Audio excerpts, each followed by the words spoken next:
Selamat malam untuk kita semua. Terima kasih atas kesempatan yang telah diberikan kepada saya. Pada malam hari ini saya akan membawakan renungan yang berjudul Mengasihi Berarti Menyembah. Nah, Bapak Ibu semuanya, teman-teman orang muda pasti pernah melihat eh, iklan-iklan ataupun yang iklan-iklan perjodohan yang mungkin muncul di handphone ataupun pernah menonton di televisi. Nah, ini adalah salah satu contoh aplikasi tentang eh, pencarian jodoh. Nah, ini adalah contohnya ada Tinder, ada jodoh Kristen. Nah, mungkin pernah melihat di handphone ataupun di televisi. Nah, mungkin saya bisa menyarankan bagi orang-orang muda kalau mau mencari jodoh, mungkin bisa sekedar melihat-lihat ya. Baik,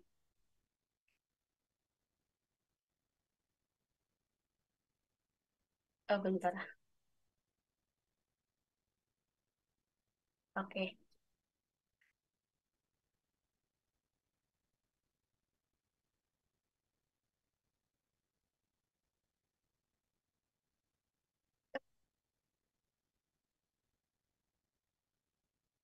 Nah, buat keluar.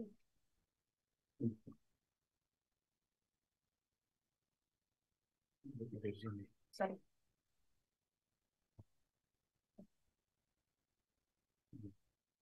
Nah, ada satu iklan di televisi yang menunjukkan seorang pria muda. Nah, dia di sini terlihat sangat bingung ya. Dia sangat bimbang apakah dia ingin melanjutkan perjodohan atau tidak ya. Di sini dia dijodohkan ya. Ceritanya dia dijodohkan. Iklannya si pria muda ini sangat bimbang. Dia mau melanjutkan perjodohan ini atau tidak. Nah, di eh, negaranya, terutama di Amerika, nah si pria ini belum merasa bahwa dia ini sedang eh, dia dia belum tahu apakah dia ini bisa menerima tentang perjodohan ini sehingga dia merasa bimbang. Terutama dia sendiri belum pernah melihat calon wanitanya, calon istrinya. Nah, akhirnya dia memutuskan untuk pergi menjemput si wanita ini di bandara. Nah, sampai di sana dia pergi menjemput si wanita ini dengan setangkai bunga. Nah, dia berdiri di depan bandara sambil memegang bunga ini dengan wajahnya yang muram.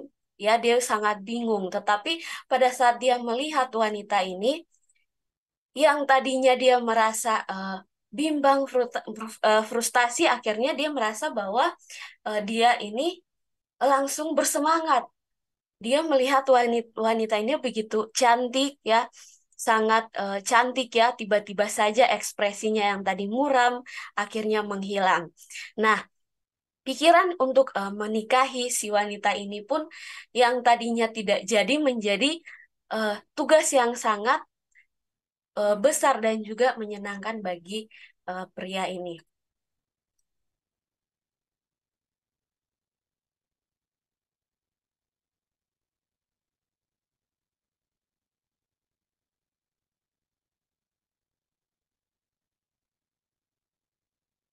Nah, apa sih yang berubah dari si pria ini?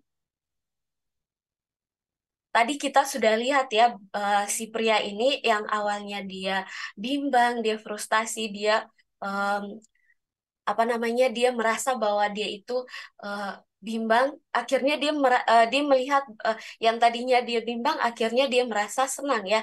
Dia yang berubahnya adalah dia telah melihat si wanita ini. Nah, Bapak Ibu yang terkasih, kita sering melayani dan juga menyembah Allah karena kewajiban. Kita terkadang kita datang ke gereja, kita memaksakan diri untuk melayani orang lain, tapi hati kita kadang tidak berada di dalamnya. Mungkin kita sama seperti dengan si pemuda ini, ya, yang tadi. dia dengan berat hati dia memegang bunga. Dia yang tadinya dia pikir bahwa pada saat dia melihat wanita ini, yang tadinya dia ragu, dia ingin melanjutkan perjodohan ini, akhirnya dia mau melakukannya. Artinya eh, kita mencoba untuk hidup kudus karena kita tahu bahwa kita harus melakukannya. Tetapi terkadang kita merasa bahwa itu sangat berat bagi kita, sehingga terkadang kita melakukannya dengan tidak sungguh-sungguh. Nah, bagaimana hal ini bisa berubah? Bagaimana kita bisa merubah sikap kita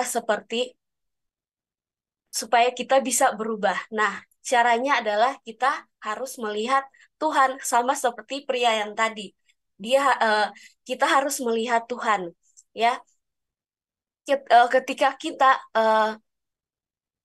melihat bahwa kita memiliki visi tentang siapa Tuhan yang sebenarnya, maka ketika kita tiba-tiba merasa yang tadinya tidak bersemangat, akhirnya punya semangat yang banyak sehingga kita bisa memenuhi misi tersebut. Ketika kita mulai merenungkan kebesaran dan juga kemuliaan Tuhan, maka penyembahan yang tadinya yang kita rasa tidak bisa, akhirnya penyembahannya itu tidak lagi terasa berat. Nah, ketika kita juga mulai memahami kasihnya yang sangat besar, maka melayani dan juga beribadah bukanlah sebuah kewajiban, tetapi melainkan sebuah sukacita yang sangat besar. Nah, berbicara tentang kasih sebagai sebuah tindakan, kita dapat kita sering mengaitkannya dengan penyembahan. Nah, apa sih yang membuat kita sering mengaitkannya dengan penyembahan? Karena seringkali kalau kita mengasihi Tuhan, berarti kita mulai menyembah Dia.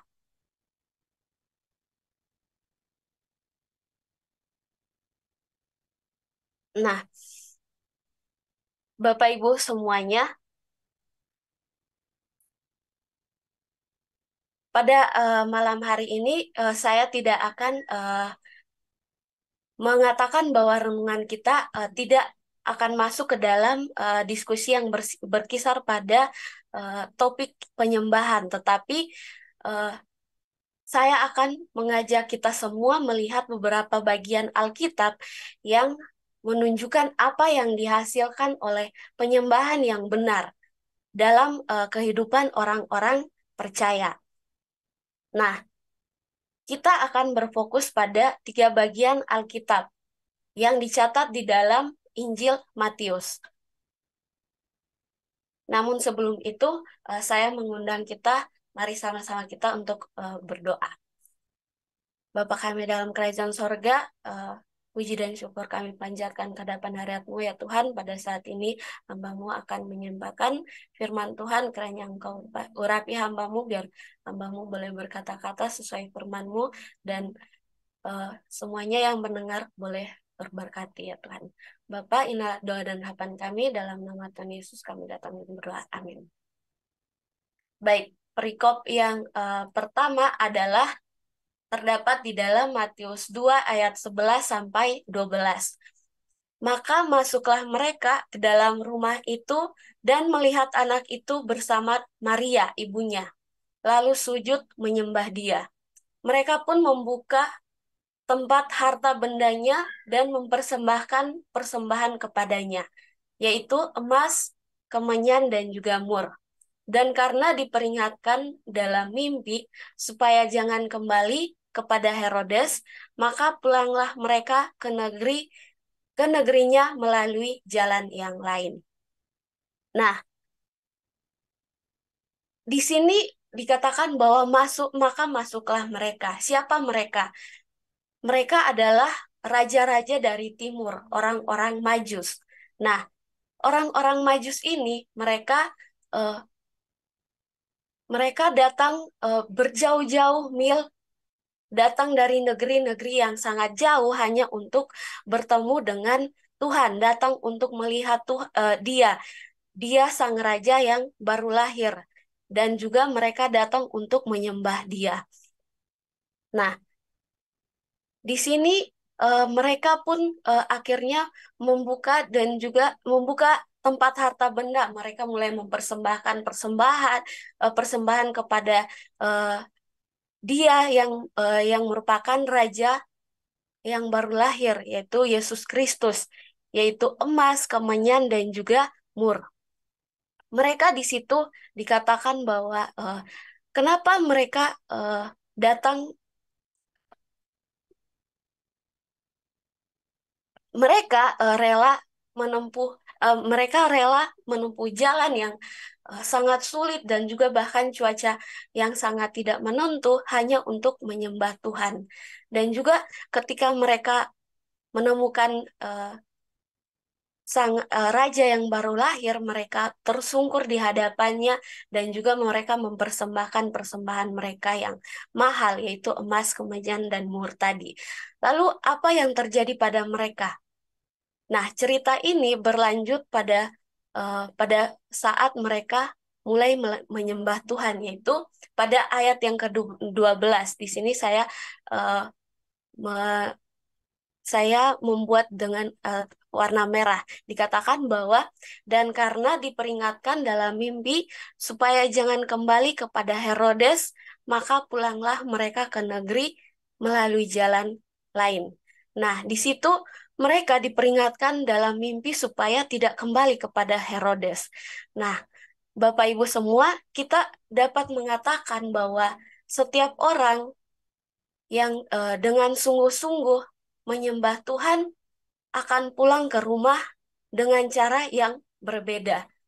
Maksudnya apa? Dengan kata lain, yaitu dengan perubahan arah atau tujuan, kita akan terjadi dalam sebuah perubahan dan juga perubahan arah dan tujuan akan terjadi dalam kehidupan kita dan juga pengalaman rohani kita. Nah, perikop yang kedua adalah pada Matius pasal 14 ayat 32 sampai 33. Nah, di perikop ini berbicara tentang dampak penyembahan yang benar. Dikatakan bahwa lalu mereka naik ke perahu dan angin pun redalah. Dan orang-orang yang ada di perahu menyembah Dia, katanya, sesungguhnya Engkau anak Allah. Nah, kisah ini lanjutan dari badai besar yang mengancam akan menenggelamkan perahu para murid-murid. Nah, di tengah-tengah badai itu, Yesus datang kepada mereka dengan berjalan di atas air. Ketika mereka melihat Yesus, murid-murid itu mulai ketakutan dan mereka mulai berteriak dan mereka mengira bahwa Yesus adalah hantu. Mereka eh, mereka berteriak, itu hantu-hantu. Tetapi Tuhan Yesus berkata kepada mereka, tenanglah, aku ini jangan takut. Pada Matius 14 ayat 27. Nah, pada saat itulah Yesus masuk ke dalam perahu dan juga secara ajaib badai badai yang menimpa mereka pun berhenti dan laut yang bergelora mulai menjadi tenang. Mereka akhirnya melihat kuasa Tuhan. Ya, para murid-murid itu akhirnya tersungkur di kaki Yesus dan juga mereka mulai menyembah Dia. Nah, karena mereka telah melihat bahwa kuasa Tuhan atas badai itu, sehingga mereka tersungkur di kaki Yesus dan mereka mulai menyembah Dia. Nah, mereka telah mengalami damai sejahtera yang melampaui segala akal budi dan sekarang mereka tidak dapat melakukan apapun selain dengan menyembah Tuhan. Nah, sama seperti mereka ketika kita bersujud di kaki ketika kita saat dalam keadaan susah, ketika kita datang bersujud dan juga berdoa kepada Tuhan, maka segala sesuatu yang tadinya kita rasa takut, kita akan mendapatkan kedamaian yang penuh pada saat kita berlutut dan juga berdoa kepada Tuhan. Nah, sahabat-sahabat yang terkasih, eh, ketika kita mulai menyaksikan kuasa Allah dan juga menyembah Dia, maka ketakutan dan juga rasa aman yang mengancam untuk menenggelamkan kita akan lenyap, dan juga damai sejahtera yang tadinya yang melampaui segala akal akan memenuhi hati kita.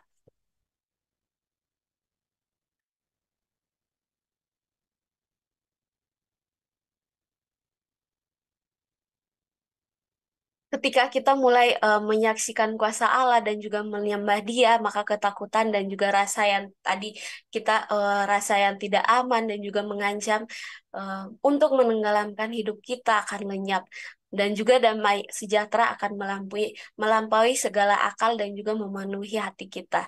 Maka dengan itu kita bisa merasa bahwa jika Allah di pihak kita, maka siapa siapa yang akan siapakah yang akan melawan kita? Perikop yang terakhir yang ingin saya bagikan adalah terdapat dalam Matius 28 ayat 9. Tiba-tiba Yesus berjumpa dengan mereka dan berkata, "Salam bagimu." Mereka mendekatinya dan juga memeluk kakinya serta menyembah Dia. Nah, ayat terakhir ini yang ingin saya bagikan adalah bahwa pada hari Jumat itu sebelum peristiwa ini, Tuhan Yesus telah disalibkan ya, dan juga harapan para pengikutnya ya telah pupus. Yang tadinya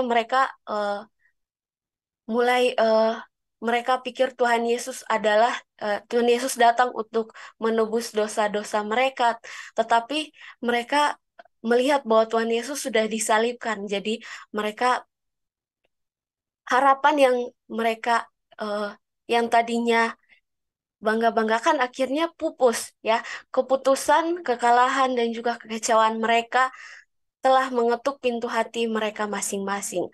Hanya tersisa beberapa orang yang telah tetap tinggal di kaki Tuhan Yesus, di salib kaki Yesus, sebagian besar dari mereka telah melarikan diri dan juga meninggalkan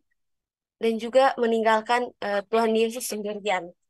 Nah, dengan kesedihan yang mendalam, eh, beberapa dari mereka akhirnya eh, pergi, terutama dari beberapa wanita. Mereka melihat bagaimana tubuh guru mereka yang mereka kasihi dibawa ke kubur, dan juga pada hari Minggu setelah hari Sabat, para wanita mereka dengan berani mereka memutuskan untuk pergi ke tempat itu. Tetapi dengan betapa terkejutnya mereka, mereka melihat bahwa kubur itu telah kosong. Tuhan Yesus telah bangkit. Dan dia sendiri telah pergi untuk menemui mereka dan juga berkata kepada mereka, "Salam bagimu." Akhirnya mereka mulai melihat Tuhan mereka yang telah bangkit, yang tadinya mereka eh, pupus harapannya, akhirnya mereka mulai senang. Mereka melihat Tuhan mereka. Yang dapat mereka lakukan adalah mereka mulai eh, percaya lagi kepada Tuhan, mereka setia, mereka mulai tersungkur dan juga memeluk kaki Yesus serta menyembah Yesus. Nah, di sanalah mereka bersujud di kaki Yesus. Lalu kekecewaan dan juga keputusan keputusasaan mereka pun berakhir. Nah, dalam penyembahan kepada Kristus yang telah bangkit, pengalaman yang tampaknya seperti kekalahan berubah menjadi kemenangan. Nah, ada satu kutipan. Nah, apa eh, apa sih yang terjadi pada orang-orang Majus dari timur, para murid dan juga para wanita yang pergi ke kubur pada hari mereka melihat pribadi, kuasa dan juga otoritas Yesus. Ketika yang terjadi adalah mereka mulai menyembah Dia ya, dan sebagai hasilnya adalah hidup mereka pun diubahkan. Nah, Bapak Ibu yang terkasih, ketika eh, mereka